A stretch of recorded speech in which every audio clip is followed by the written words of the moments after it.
What's going on, socialites? Welcome to the Global Pokemon Society Season 8 Week 5 review. Hopping right into the minor leagues, we still got two teams undefeated 4-0, the Simiwini Sears and the El Paso Electros. El Paso's only played actually one game this season due to two forfeits and a bye.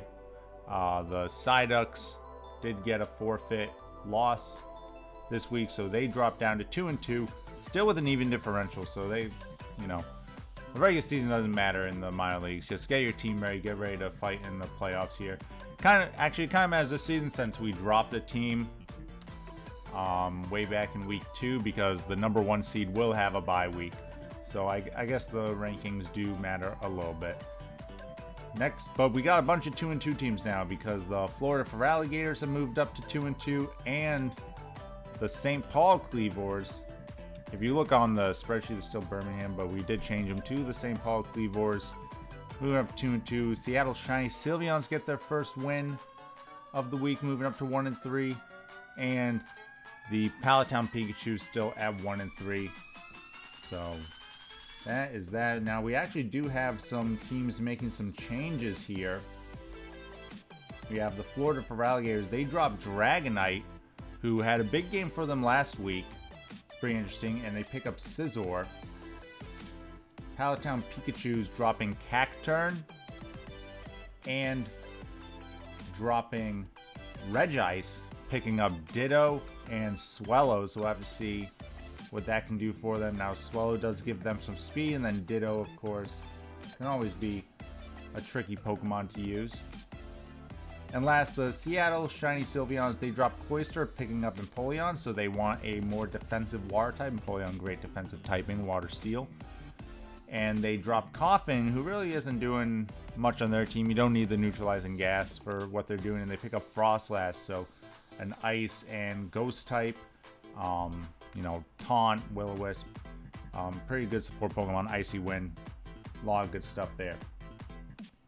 Going back to the standing, let's take a look at our top 10 Pokemon. Now, Dragonite was up here. It was number 3, but it obviously got thrown to the free agents. So now we got two Pokemon, Torkoal and Gorbis, both up there with 13 KOs. Torkoal, of course, did not play last week, so that kind of hurts his chances, letting Gorbis kind of catch up there in the MVP race, because it's definitely between these two, right? It's not much of a... some of these other Pokemon gotta go off. And then you see stuff like Magnetar and Mescarin from Seattle Shiny Sylveons, both with 6 KOs. Skarmory from Florida with 4 KOs. Politoed with 4 KOs from the Simiwini Sears. Toxicroak got 4 KOs for Simiwini. Pikachu, 4 KOs for Palatown, but 8 faints, so that's not good. Blastoise from El Paso, 3-1. And Lucario from Mighty Psyducks, rounding out the top 10 with 3 KOs and 2 faints. Moving over to our majors, still got the Pittsburgh Poltergeist undefeated, 5-0. Then we got a slew of 4-1 teams. PSG edging all of them out with their extra game win. Then you got Boston, who has the highest differential this season. Then you got the Primals, last season's minor league champion, doing very well in the majors. Oklahoma Thunderous and the Lambertown Gengars rounding out the teams who are 4-1.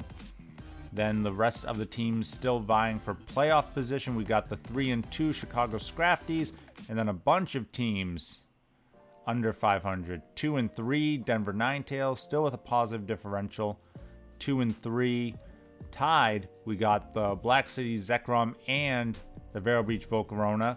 See if either of those teams can turn around. They've kind of been skidding lately. Also at 2-3, we got the Driftville City Dragapults, who usually come on late, so Cole's not a stranger to kind of be milling of the pack early in the season and then coming on later in the season, so we'll have to see if he can turn around here in the second half. The Chicago Slow Kings, also 2-3.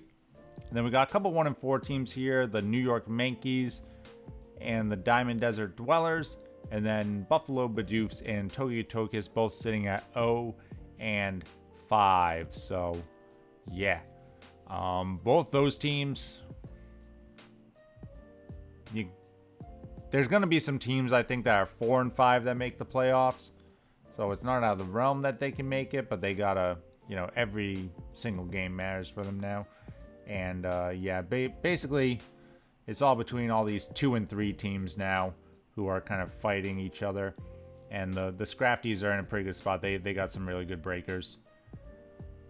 Taking a look at our free agent pickups, we got over in Black City, they dropped Reggie Steele, who I don't believe they used all season, picking up Staraptor. So again, they moved from a slower defensive style team to a more hyper offense team. You see Gengar, Ambipom, Nidoking, Staraptor, etc. They have not been using Sableye well at all. So yeah, unfortunately they can't get rid of it now because they've used both of their B tier swaps. So unless they want to try and trade it away in this last week, they're stuck with Sableye, who just been pretty bad. Pretty bad. Next, the Lavender Town Gengars. Lavender Town Gengars dropping Honchkrow, who they picked up pretty early in the season, but never used. So they dropped Honchkrow, never made it on Team Honchkrow, never got off the bench. Picked up Butterfree, so that's interesting. They want some Rage Powder, perhaps. A little faster Sleep Powder than the Exeggutor that they have. So we'll have to see if Butterfree hits the field at all for Lavender Town. And then the last free agent pickup that we had this week is from the Phoenix Primals. They dropped Ledian, again, another Pokemon that was picked up pretty early in the season from them and never got off the bench, and they pick up Zangoose. So that's kind of interesting. Not exactly sure what they want the Zangoose for, but it is there. Yeah, and this week coming up is the last week for free agent pickups and trades, so we'll have to see if we see any more movement on that front as teams try to solidify themselves in the playoffs. Looking at the top 10 performing Pokemon, Rotom up there leading the league in KOs, 15 KOs, 3 faints. Cresselia still yet to die, 10 KOs, 0 faints. Infernape also from the Pittsburgh Poltergeist, 12 KOs. Phoenix Primals, Tokyo Togekiss sliding down. It was at the top of this range for a couple weeks, but started dying recently. So 12 and 5, still kind of up there. Mantine, who would think Mantine would be up there? 12 KOs. Tauros with 8 KOs. Haruyama 8 KOs. Vaporeon 9 KOs, 5 faints. Hitmontop still on there. Still hasn't fallen off. I don't know why Hitmontop's being so sticky. So just fall off, buddy. And Suicune as well, rounding out that top 10. So let me know what your thoughts are. We are through 5 weeks now, so only 4 weeks left in this regular season. Let me know your predictions. Do you think Pittsburgh will make it the whole season without a loss? How many teams do you think will be left with 1 win? Which of these teams down at the bottom can... One of Tokyo or Bidoof is guaranteed to win because they do play each other. But will they both be winless? And who's going to be in last place? Because for Gen 9, you will be in the minors. Thanks for watching, everybody. Stay classy, society.